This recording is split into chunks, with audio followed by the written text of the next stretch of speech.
I know that in Colombia, during the 80s and the 90s, the corporative communications had an interesting development, especially here in Medellin and Bogota, because we were having a big problem in Colombia. The country in general had a very terrible name worldwide because of the drug dealing problems and the guerrilla fighters. And after that, in the end of the 90s, and a very ambitious plan, the company did badly to have a good relationship with the pairs worldwide. So that was the base of the way we make PR in Colombia this moment. The local PR agencies have a very good base of the things they do. They work under several quality terms. For example, here in Colombia, there are guilds.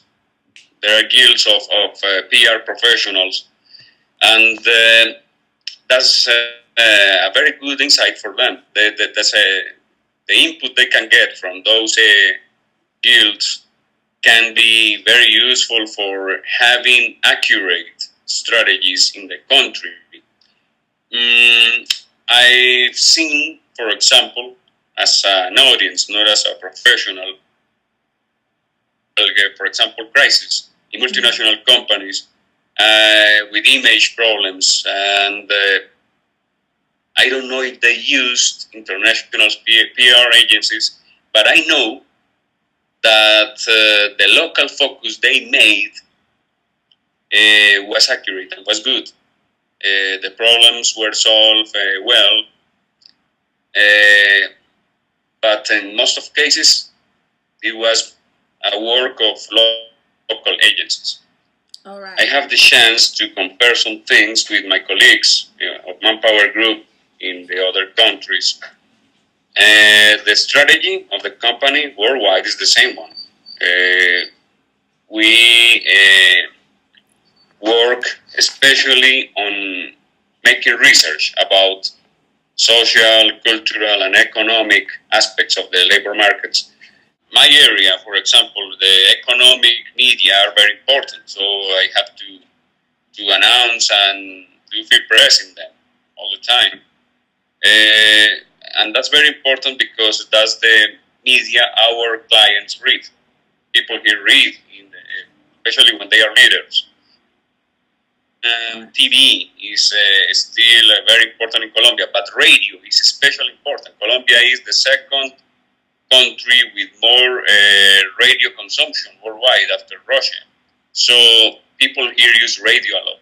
If, for example, I want to hire people, announcing on radio is very, very good. People listen to the radio in the public transportation. They use it in restaurants. They use it in an offer we need to cover very, very urgently. And the response, radio will lose its importance in a long time. And there is one other thing. The very important thing is that the cultural level of many people, it doesn't let them work well on social media. If you try to find people for the jobs, many of them are in the street, many of them are in the taxis, many of them are in the buses, so they need to hear the announcements on the radio. In Colombia, that is very, very important. So from that point of view, elderly people prefer traditional media. That's very evident here. We, in general, we announce in both. We advertise in both. Colombia is a very, very different place. It's many countries in one. For example, the cultures in the Andes are very different from those in the Caribbean or the Pacific. And the way we act is very, very different. But I strongly recommend the face-to-face communication as a priority thing. For I know that most of companies, for example, in our case, we are a B2B, we are a business to business. Announcing is one thing, but establishing and keeping relationships require human contact. Here in Colombia, we are usually very, very close to each other. We are not,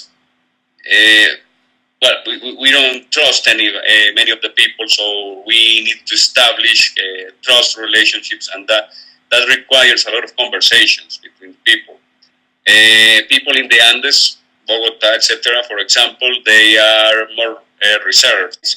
We have boundaries between personal and professional relationships, but they are both based on human contact. In general, in Colombia, we are really, really eager for human contact all the time.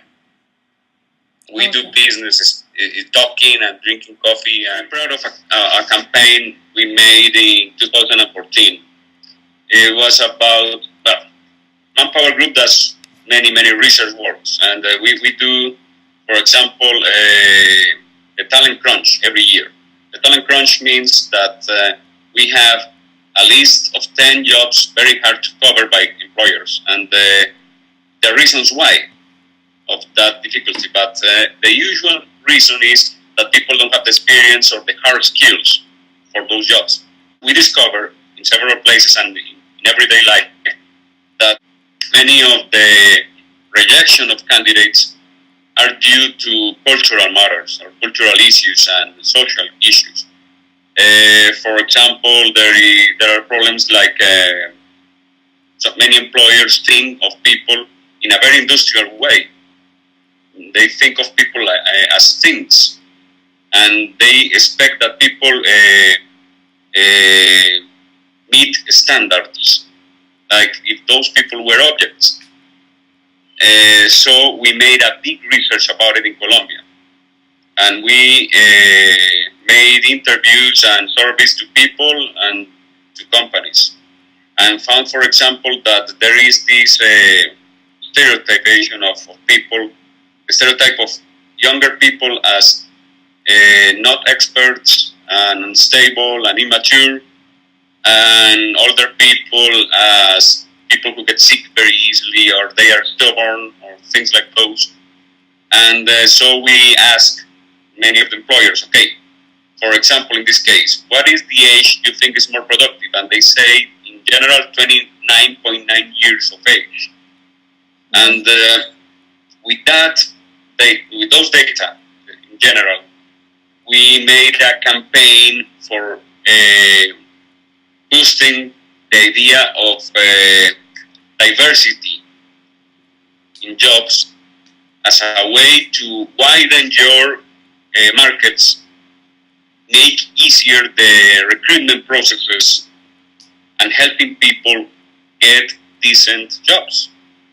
The American government sent us to speak about it all over the country with their organizations. They cover the topics of racism, for example, of age. It appeared on many media because people felt identified with those situations. So, for example, we spoke in the guilds, in the professional guilds all over the country. And that research positioned ourselves as thought leaders and references for the academy, for the media, for the governments, etc. That help us get information we can share and use for helping our clients and the people and the social or stakeholders in general to use in their labor issues. So we are very proud of that campaign because we know we change a lot of mindsets about diversity and about tolerance and about giving opportunities to work honestly. And they deserve the opportunity when they have the talent. So that's what we did, and I'm very proud of that campaign, especially.